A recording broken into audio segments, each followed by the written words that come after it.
Hello guys, so Lolo, this is for Capricorn. Capricorn, welcome dito sa aking channel, Kabalaran 888. Welcome guys.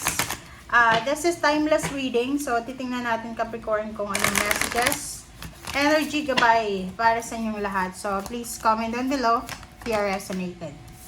Okay, Capricorn. Number 27, 9. Unexpected income and despair. Number 5. Please comment down below if you resonated. There are some, hindi naman lahat ng Capricorn. Yung iba lang, may mga Capricorn na siguro matagal ka nang unemployed. Unemployed because of sickness, because of talagang unemployed ka kasi hindi ka naghahanap ng trabaho, or because of health issues, like retired ka na, or nabuntis ka, nagkasakit ka, whatever reason man yan. And sinasabi ng bara sa'yo dito na you are problematic, Capricorn. Masyado kang namumroblema. Desperada ka sa kung ano yung mangyayari sa'yo for the next. Sinasabi ng bara sa'yo dito na this is 9, you are wishing, you are praying for miracle or unexpected income. Kumbaga, because of desperation, dahil desperado ka o desperada ka na kumita ng pera, nakikita natin dito, ito ay literal So, kung nasa Pilipinas ka or OFW ka, pwedeng wala kang trabaho ngayon, wala ka pang ipon, wala kang mautangan, wala kang pera. So, talagang gutom ka okay? Physically nakikita ko sir dito, pwedeng gutom ka.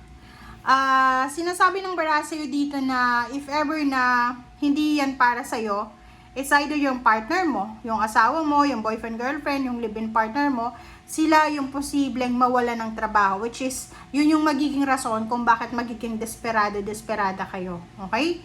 So, number 27, sinasabi ng bara sa'yo na you are waiting for unexpected na help or income. You're waiting na makakuha ka ng tulong from someone na pwedeng relatives, friends, or someone na tumutulong sa'yo. Alright, so let's check. Capricorn.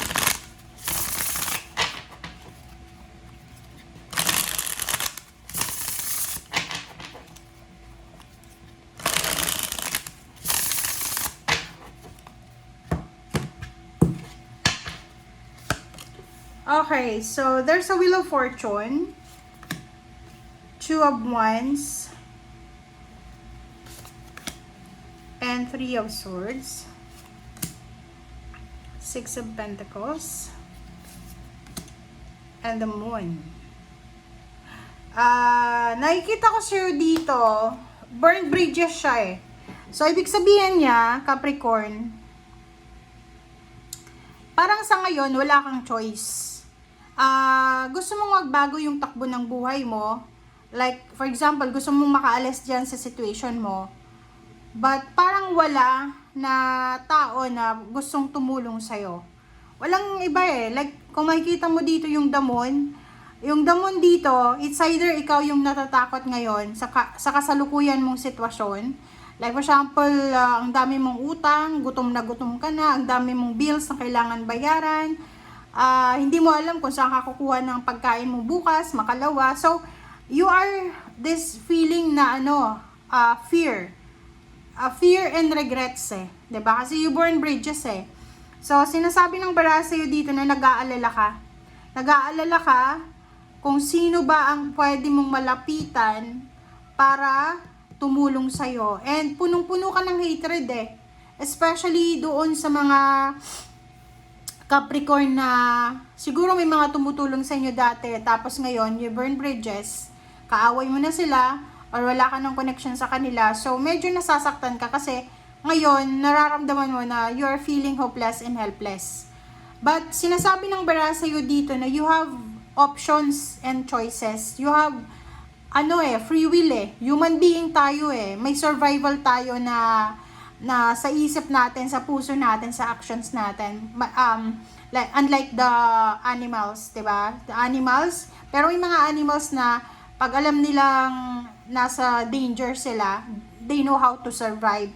Pero tayo, as a human being, may free will tayo, may utak tayo na alam natin kung ano yung solusyon. Depende na lang yun sa urge natin, or yung tendency na gusto mong makasurvive. So, the Wheel of Fortune, yung pagbabago sa buhay natin, every day is a blessing, okay? So, sinasabi ng bara sa'yo dyan, Capricorn, na araw-araw, you have the opportunity na mabago yung takbo ng buhay mo. You have an option kung mag-stay ka dyan sa kinalalagyan mong kahirapan, or lalakasan mo yung loob mo and hahanapin mo kung saan ka talaga nababagay or nararapat. Alright? So, let's check. Let's clarify. Interesting yung message mo, Capricorn. Because for the moment, parang nakikita ko sa'yo dito na kailangan mo ng tulong, but wala kang ibang mahinga ng tulong eh. You burn bridges eh. Okay? Marami kang sinira na relationship siguro, or nasirang relationship. Alright, Wheel of Fortune, Ten of Swords, Two of Wands, King of Cups. Kaloka to. The Star. Okay. Please comment down below. Medyo natatawa ako dito sa message nito kasi sinasabi ng bara sa'yo dito na this is a karma. I don't know lang ha. Huwag kayong magalit sa akin na binabasa ko lang yung message nyo. But sinasabi ng bara sa'yo dito na everything happens for a reason. This is your past and this is your present, the karma. So, sinasabi ng bara sa'yo dito na may ginawa ka siguro from your past. Okay? Six of Cups to eh. Like, may ginawa kang kasalanan sa past mo na you are harvesting the fruits ngayon. So, hindi ko alam kung ano, saan, sino ba yung nagawan mo. But, eto yung dalawang message na to, sinasabi ng barahan na lahat ng nangyayari sa buhay mo may rason. Okay? So, next card natin is Ten of Swords and Wheel of Fortune. Sinasabi ng bara sa'yo dito na pakiramdam mo, pagod ka na, pakiramdam mo yung bugbog ka na talaga. Yung parang kahit anong gawin mo, pakiramdam mo na nasa-suffocate ka. Okay? Sinasabi ng bara sa'yo dito na sobrang horamentado ka na. Gusto mo nang makaalis, gusto mo nang magbago yung takbo ng buhay mo. And sinasabi ng baraha dito na isa sa mga choice and options mo, kung babae ka, is lalaki. So, like, halimbawa, kung may asawa ka, siguro yung kahirapan mo na pinagdadaanan ngayon, biniblame mo yung asawa mong lalaki. It's either unemployed siya, unemployed ka rin, galing kayo sa mahirap na pamilya, or kung ano man na problema nyo, biniblame mo yung person mo. And ang akala mo na once na nagkaroon ka ng another relationship, ng other person, magbabago yung takbo ng buhay mo. Yung parang, yun yung options mo eh. Parang sinasabi mo, okay, I have an options. Ang sinasabi sa'yo ng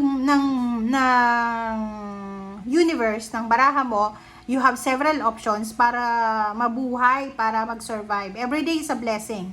And everything happens for a reason. But, kung yung mindset mo ngayon, iniisip mo na pwede mong takbuhan, iwanan yung sitwasyon mo by going to another person, parang ginagamit mo lang yun, yung tao na to na bago. Or, hindi mo alam, kasi yun nga sabi ko sa'yo dito, there's a karma.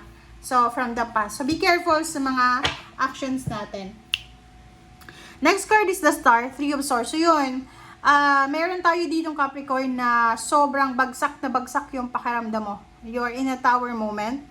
And Three of Swords. Parang pakiramdam mo, hindi mo na maaabot yung pangarap mo. Parang pakiramdam mo, like you're blaming your circumstances sa isang tao. Na parang sinasabi mo na sinira mo yung pangarap ko, sinira niya yung ganito, ganyan. So, yun yung nakikita natin. And Six of Pentacles, Three of Wands. Nakikita ko sa'yo dito na you're waiting for help. You're waiting for help. You're waiting for messages, for chat, for call, or anything na pwedeng makatulong sa'yo. And lastly, dalawa yung Three of Swords mo and the Moon. Nakikita ko sa'yo dito yung pain and heartaches. Hindi ko alam kung saan nanggagaling yung pain and heartaches mo. Hindi ko alam kung saan nanggagaling yung grudges and resentments mo. But, sabi ng bara sa'yo dito, kailangan mo daw ng realization. You need to meditate, you need to pray, you need to think. Baka may mali ka rin. Baka mali yung discarding mo. Okay? So, thank you guys for watching. Bye!